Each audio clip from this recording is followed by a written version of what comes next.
Hello there! Welcome to the Yellow Submarine.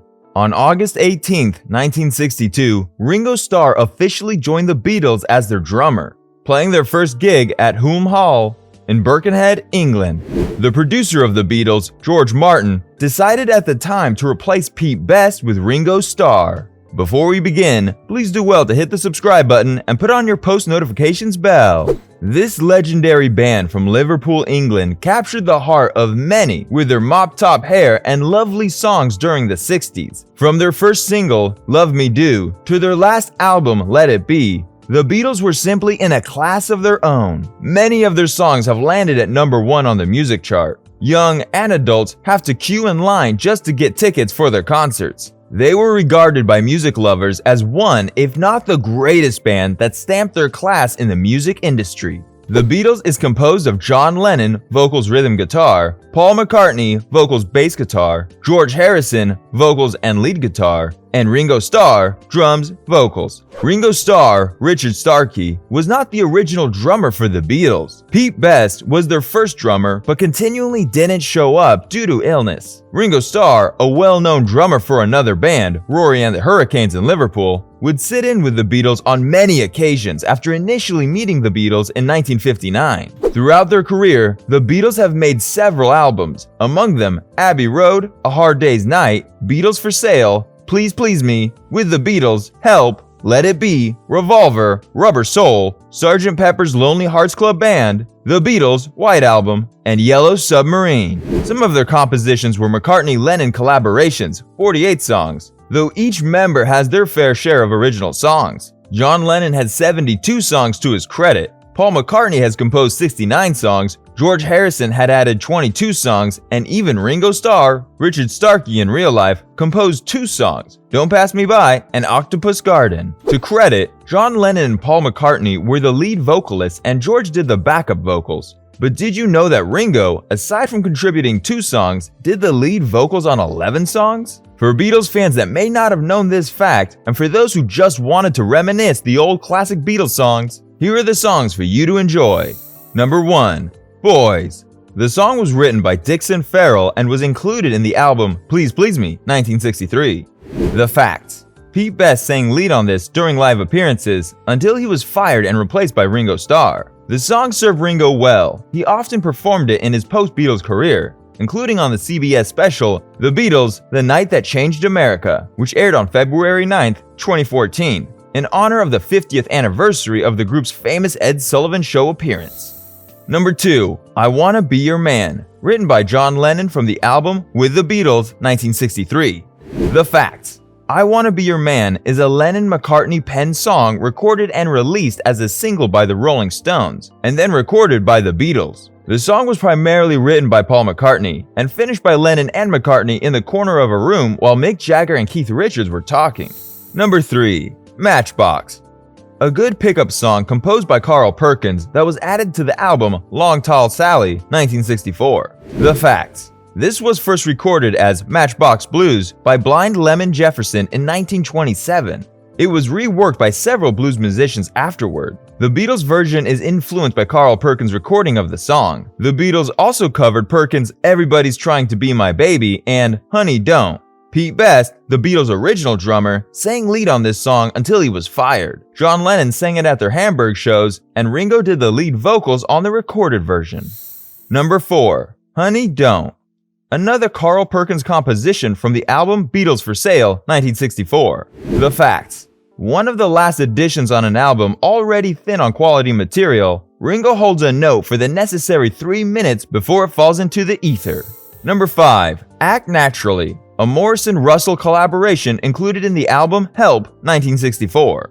The Facts. Sung by Ringo Starr, Stephen Thomas Erlewine of AllMusic called it an ideal showcase for Ringo's amiable vocals. They performed the song during an appearance on the Ed Sullivan Show, which was taped on August 14, 1965, and broadcast on September 12, 1965.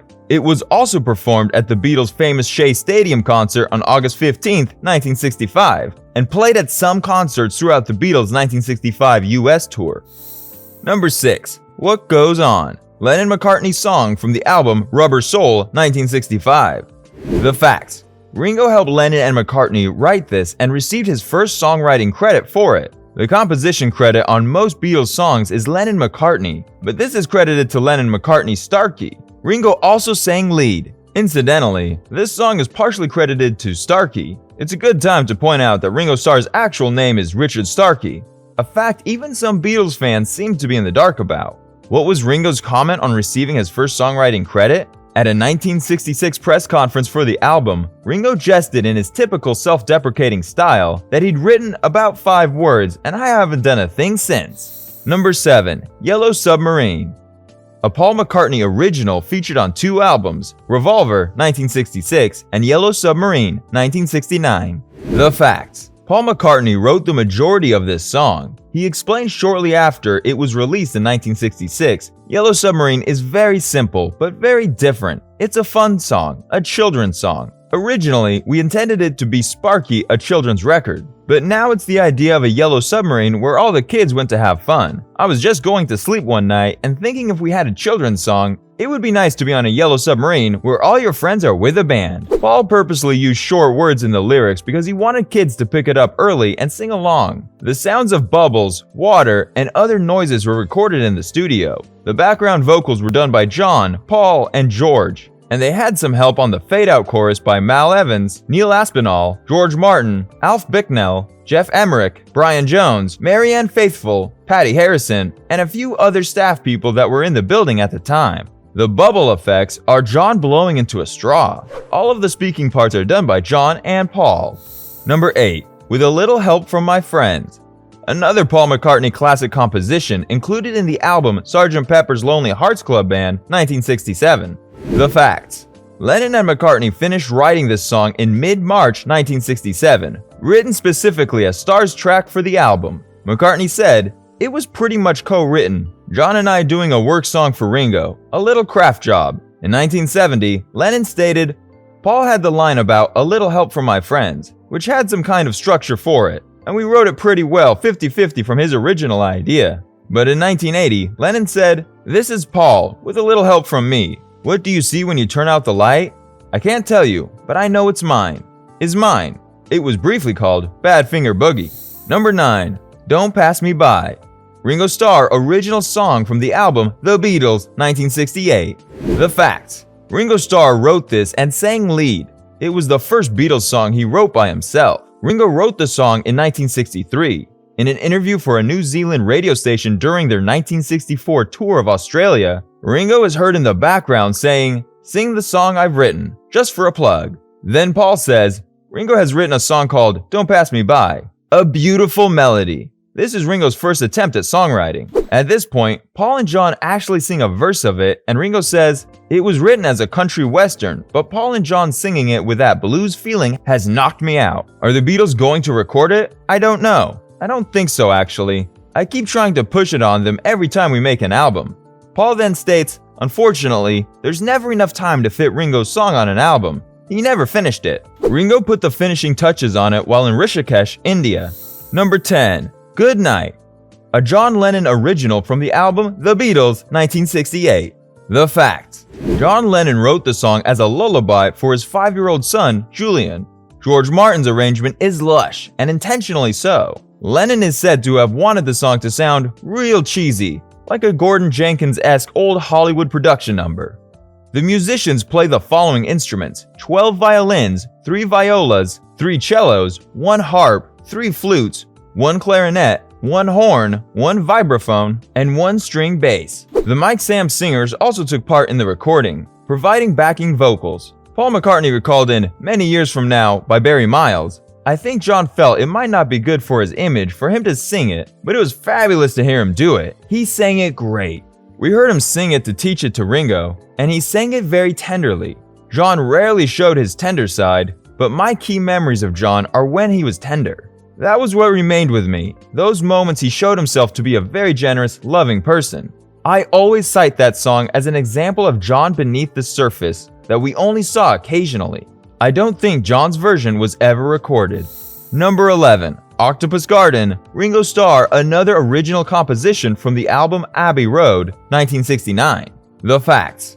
Along with Don't Pass Me By, this was one of 2 songs Ringo Starr wrote for the Beatles. It came about when Ringo left the White Album sessions in 1968 and went on a boating trip with his family in Sardinia. The boat's captain offered him an octopus lunch, but he turned it down. It was then that the captain began to tell him everything he knew about octopuses, and how they travel along the seabed looking for shiny objects and stones with which to build gardens. Ringo thought about how tranquil it would be to live down there among your friends in the calm waters, the opposite of the chaos and internecine conflict he was going through with the Beatles. With this idea, he wrote the song about living in the octopus's garden. Ringo did return to his post for the White Album, discovering his drum kit covered with flowers to welcome him back. The Beatles completed that album and later included Octopus's Garden on Abbey Road. George Harrison helped Ringo write this during the Let It Be sessions. They are seen working on it in the movie Let It Be. George rewrote the chord sequence. Ringo Starr continues today to be a real star in the music industry. He has just released a new album in 2017. In the 1980s, he played many times with the Traveling Wilburys, which at times featured many musicians like Bob Dylan, George Harrison, and Roy Orbison.